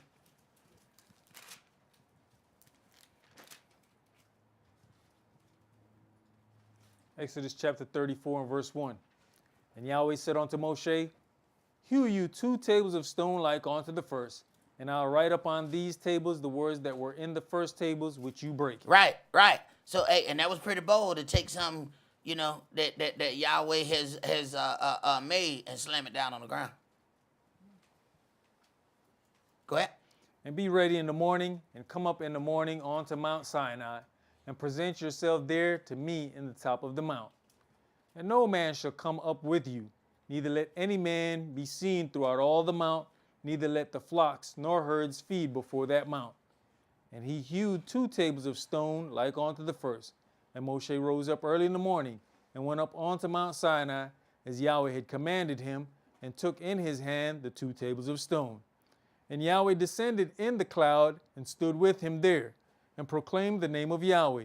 And Yahweh passed by before him, and proclaimed, Yahweh, Yahweh Elohim, merciful and gracious, long-suffering and abundant in goodness and truth, keeping mercy for thousands, forgiving lawlessness and transgression and sin, and that will by no means clear the guilty, visiting the lawlessness of the fathers upon the children, and upon the children's children unto the 3rd and to the 4th generation. And Moshe made haste, and bowed his head toward the earth, and worshipped. And he said, if now I have found grace in your sight, O Adonai, let my Adonai, I pray you, go amongst us, for it is a stiff-necked people, and pardon our lawlessness and our sin, and take us for your inheritance. And he said, behold, I make a covenant before all your people. I will do marvels, such as have not been done in all the earth, nor in any nation. And all the people among which you are shall see the work of Yahweh, for it is a terrible thing that I will do with you. Observe you that which I command you this day. Behold, I drive out before you the Amorite, and the Canaanite, and the Hittite, and the Perizzite, and the Hivite, and the Jebusite. Take heed to yourself, lest you make a covenant with the inhabitants of the land whither you goeth, lest it be for a snare in the midst of you. But you shall destroy their altars, break their images, and cut down their groves. For you shall worship no other God, for Yahweh, whose name is jealous, is a jealous El. Now, you know what's funny is that when you tell a man that there is some jealousy in his heart, the first thing a man tries to show you is how manly he is and that he could never be jealous. Now, Yahweh is a jealous Elohim. We are made in his image. How is it you don't have no jealousy in you? Were you made from something else? Maybe you're not a son of Yahweh after all. Interesting. Go ahead. Lest you make you a covenant with the inhabitants of the land, and they go a whoring after their gods, and do sacrifice unto their gods, and one call you, and you eat of his sacrifice. One call you. You see, we for some reason, we fall to them calls, don't we? There's some things we ought to just let go. There's some things we need to let go to voice hell. But we pick it up. You know it ain't nothing but damnation on the end of that line. Why are you picking that up? Well, they invited me. Okay. Go ahead. And you take of their daughters unto your sons, and their daughters go a-whoring after their gods, and make your sons go a-whoring after their gods. Jump to verse 27. And Yahweh said unto Moshe, Write you these words, for after the tenor of these words I have made a covenant with you and with Israel. And he was there with Yahweh 40 days and 40 nights. He did neither eat bread nor drink water. And he wrote upon the tables the words of the covenant, the 10 commandments. He is in the presence of Yahweh. He doesn't need the fleshly things that a regular body needs. See, the closer you get to Yahweh, the more that change is going to be evident in your life.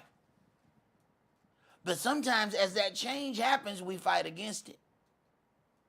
Go ahead. You know, when you look at even all this stuff that Moshe is going on, Yahweh says, present yourself. So you got to make a presentation. He presenting himself before Yahweh. Right? And then he going for 40 days and 40 nights. This man's constantly going. He got a family. Exactly.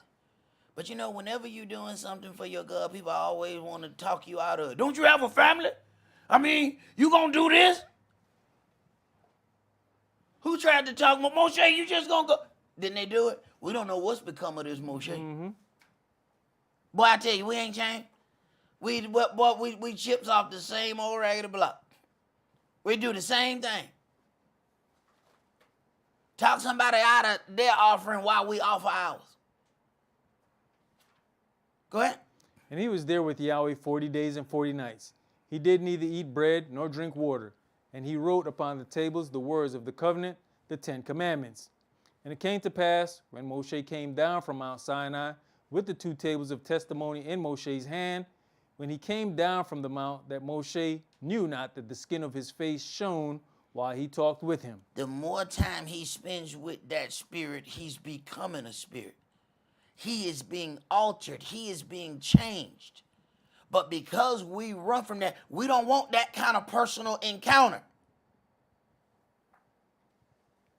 He's having an encounter, doing a job, but that job keeps bringing him close to Yahweh, and it's altering him. Altering him in a way that he don't even know he's been altered. Yahweh's magnificence is so bright, he didn't even see his. When did he see his? When he went amongst regular people who ain't got none. See, your light get brighter when you go amongst darkness. Now those people are now convicted by your light. They need to either convince you to turn your light off or go somewhere else. If you want to be comfortable with us, you should turn that light off. Go ahead. And when Aaron and all the children of Israel saw Moshe, behold, the skin of his face shone, and they were afraid to come near him. And Moshe called unto them, and Aaron and all the rulers of the congregation returned unto him, and Moshe talked with them. And afterward all the children of Israel came near, and he gave them in commandment all that Yahweh had spoken with him in Mount Sinai. And till Moshe had done speaking with them, he put a veil on his face. But when Moshe went in before Yahweh to speak with him, he took the veil off until he came out. And he came out and spake unto the children of Israel that which he was commanded. He has changed so much that he has to put a veil over his face to keep from scaring them. Go ahead. And the children of Israel saw the face of Moshe, that the skin of Moshe's face shone, and Moshe put the veil upon his face again until he went in to speak with him. All right. Let's go to Exodus chapter 20. See, for Moshe to deal with that, he's offering up himself. He is changing. This is why Yahweh says, this man is faithful in all my house. Why? Because everything I send him to do, he go through whatever changes need to be made to do it. That's why he said to his sister, why were you not afraid to speak against my servant? See, you see what you see now. You don't know what kind of predestined measures I sent him through. Exodus chapter 20, and let's start with verses 1 through 6. And Elohim spake all these words, saying, I am Yahweh your El, which have brought you out of the land of Egypt, out of the house of bondage. You shall have no other gods before me. You shall not make unto you any graven image or any likeness of anything that is in heaven above, or that is in the earth beneath, or that is in the water under the earth.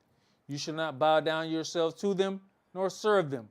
For I, Yahweh your Elohim, am a jealous Elohim, visiting the lawlessness of the fathers upon the children unto the third and fourth generation of them that hate me. They will never say that they hate Yahweh. What they're going to do is hate his way. They're going to hate his order. They will never say that they hate him, but they will show it. Go ahead. And showing mercy unto thousands of them that love me and keep my commandments. That's double fold. Showing mercy unto thousands of them that love me and keep my commandments. People always talking about love. They're just not keeping anything. Jump to verse 17. You shall not covet your neighbor's house. You shall not covet your neighbor's wife, nor his manservant, nor his maidservant, nor his ox, nor his ass, nor anything that is your neighbor's. And we covet all the day long. Why are we in a nation full of covetousness and they sell us covetousness? Go ahead. And all the people saw the thunderings and the lightnings and the noise of the trumpet and the mountain smoking. And when the people saw it, they removed and stood afar off. And they said unto Moshe, Speak you with us, and we will hear. Now, the same one who they go against, what do? I want you to go and prepare a place for us with Elohim. But we still gonna punish you when you get it. We still gonna chastise you about every portion of it. But you go change yourself to be close to Elohim. Let your house be altered. Let your life be altered. Let your family have to suffer being without you for 40 days at a time. And come back and give us the glory. And then we're going to talk about you when you get back. Go ahead. But let not Elohim speak with us, lest we die. Right. Don't let him talk to us. We are not in the spiritual state to behold that. Let not Elohim speak with us. Did you finish that, brother? No. And Moshe said unto the people, Fear not, for Elohim is come to prove you, and that his fear may be before your faces, that you sin not. And the people stood afar off, and Moshe drew near unto the thick darkness where Elohim was. All right, let's go to Deuteronomy chapter 10.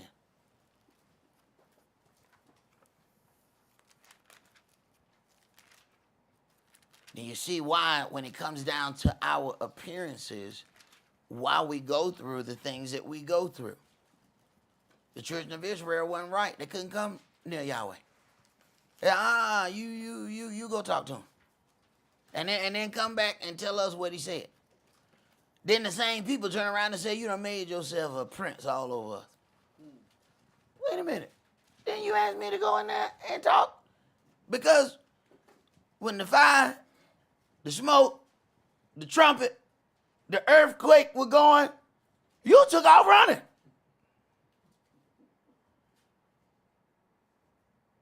Now you say, I have made myself? You had the opportunity to make yourself while you run. Same thing we do when things get difficult. We run. We get to something we don't understand. We run.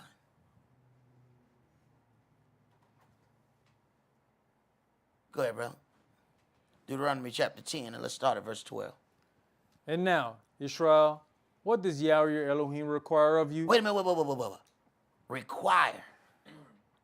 What does Yahweh your Elohim require? Not what the United Congregation of Israel requires. What does Yahweh your Elohim require? Go ahead. But to fear Yahweh your Elohim, to walk in all his ways, and to love him, and to serve Yahweh your Elohim with all your heart and with all your soul. Wait a minute. That's very personal. With all your heart and all your soul. First of all, you got to figure out what's in your heart. How you going to love him with something you don't understand?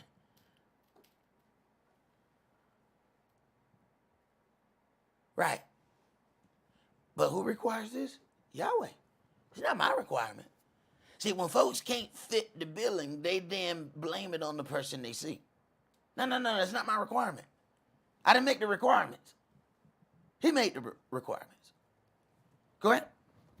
To keep the commandments of Yahweh and his statutes. Wait a minute. So you got to keep something. It's amazing when you talk to people and they say, I'm into this. And then you start questioning them about those things. They don't know what you're talking about. Well, no, you're not into that.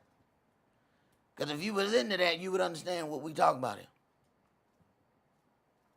Go ahead. Which I command you this day for your good. Behold, the heaven and the heaven of heavens is Yahweh's Yireh. The earth also with all that therein is. Only Yahweh had a delight in your fathers to love them, and he chose their seed after them, even you above all people, as it is this day. Circumcise therefore the foreskin of your heart, and be no more stiff-necked. Now, he's already on a spiritual level. We're still in the Old Testament, and he's saying circumcise the foreskin of your heart. That's spiritual. That is about you changing yourself, allowing yourself to be changed internally. There's one thing to allow yourself to be changed externally. That's what the circumcision was. Having a circumcised heart is allowing yourself to be changed in here. As soon as we find, and the Yahweh tinkering around in here, we take off running. Because we're familiar with the old man. So that new entity scares us. Go ahead. For Yahweh your Elohim is El of gods, and Adonai of masters, a great El, a mighty and a terrible, which regards not persons, nor takes reward. He does execute the judgment of the fatherless and widow, and loves the stranger, in giving him food and raiment. Love you therefore the stranger, for you were strangers in the land of Egypt. Do we see any of that happening in the land of Israel?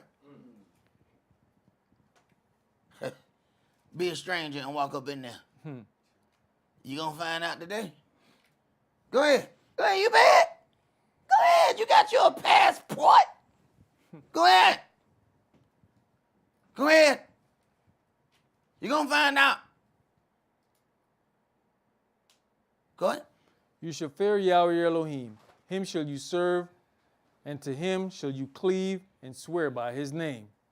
He is your praise, and he is your El, that has done for you these great and terrible things, which your eyes have seen.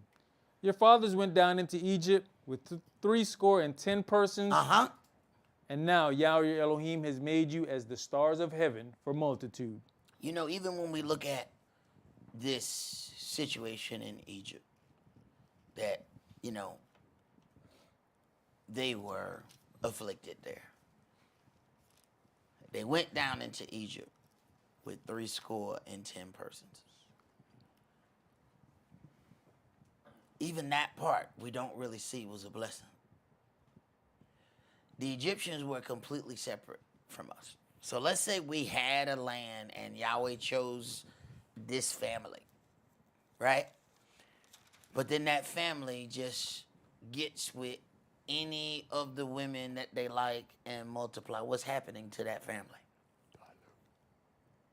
Okay, so Yahweh puts the beginning of his family in a place where the people are completely separate. They are allowed to grow amongst themselves without any mingling. Yahweh's a genius. He is an utter genius. But he don't explain none of that to you. He didn't say anything about it. But they have grown from a few people to a nation. Nobody wants to mingle with them because they all think they're better than them. Perfect opportunity to grow your crop. Yahweh's genius. But let us hear the conclusion of this matter. Let's go to Revelation chapter 3.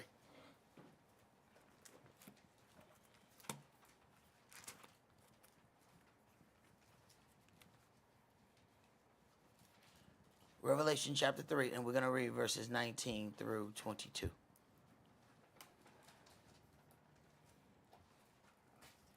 Verse 19. As many as I love, I rebuke and chasten. Be zealous, therefore, and repent. That is what most people cannot handle. When Yahweh gets ready to rebuke them, chasten them, so that he can shape them in what he needs for them to be, they said, no, this is too close. I can't deal with this. He says, if it's love that he has because he wants to make us greater, he makes sure he chastens us and he rebukes us. See? As it says, a child left to himself brings his parents shame. No, you have to get in there, chastise that child. Say, this ain't how you do this. You do this like this. But if you worried that every time you say something, you're going to hurt your child's feelings, you can't love that child. You too busy loving yourself, and you don't have any room or love left to love the child. Because if you love the child, you'll do what Yahweh does with us. Go ahead. Behold, I stand at the door and knock. If any man hear my voice and open the door. Wait a minute. This requires some action from you. Behold, I stand at the door and I knock. If any man hear my voice and open the door. We hear Yahshua out there. I'm not opening that door. Why? Because I'm going to have to change something. See, if he come in here, I got to understand something. You know. We can pretend to be whoever we want to pretend to be out in the world. But when somebody knock on your door, especially if you ain't ready, hold on, ain't nobody tell me you was coming. It ain't really clean in here. I ran out in a hurry. Wait a minute. They gonna know. I done went to places and they were really, really nice. And they forgot what all they had hanging on the wall. They got Mamie dolls in the kitchen. They got Confederate flags hanging all over. They didn't think about it until after they opened the door and let me in. Come on in. Yeah, we got you. Oh, my God. Oh, my God. So that's Mamie? So you ever go in somebody's house and they got a full life-size made black doll posted in the kitchen? And everybody got to walk around the doll, because that's Mamie. That's their kitchen slave. They didn't think about it until they let me in. We probably should have moved Mamie. Too late now, I done synced her. And the whole family going around Mamie. She's in the middle of the floor. See, people don't want to open that door because they're scared what Yahshua gonna see. You do know he already know what's in there, right? Right. See, opening the door is your move to say, okay, come in and change me. But if it feels like you're getting too close, this ain't what you're ready for. Go ahead. I will come into him and will sup with him and he with me. To him that overcomes will I grant to sit with me in my throne, even as I also overcame and am set down with my Father in his throne. To him that overcomes. There's some predestined things you got to deal with right there. See, we so busy trying to get to the destiny. And we ain't past predestiny yet. Not one of these people just woke up and their destiny happened.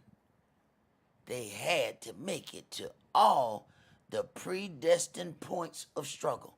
Every last one of them. Then they received their destiny. Go ahead, brother. You know, when he's talking about overcoming as he overcame, you know, We look at the trials and tribulations that he went through and faced them and overcame them. But he also had to overcome himself. There was that one point where he said, hey, man, take this cup from me. Right. That was dealing with self. Right. He realized, hey, I knew that there was going to have to be suffering. But, I ain't never felt this right here. I mean, these people we created crazy. These people crazy.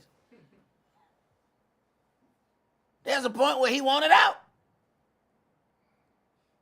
But even in him wanting out, he didn't just take it.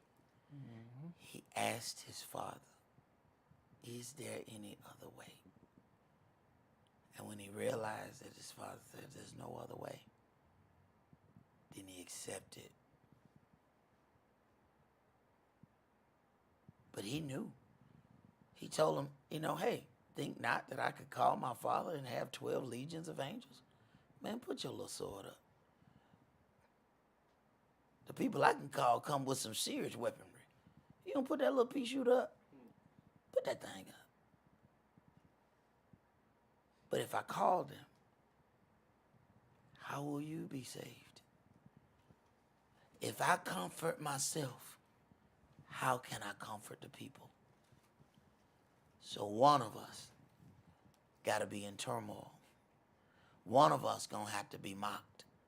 One of us going to have to be spit at. One of us is going to have to be called a false leader among false people. One of us is going to have to do that. And you can't do it. Go ahead, brother.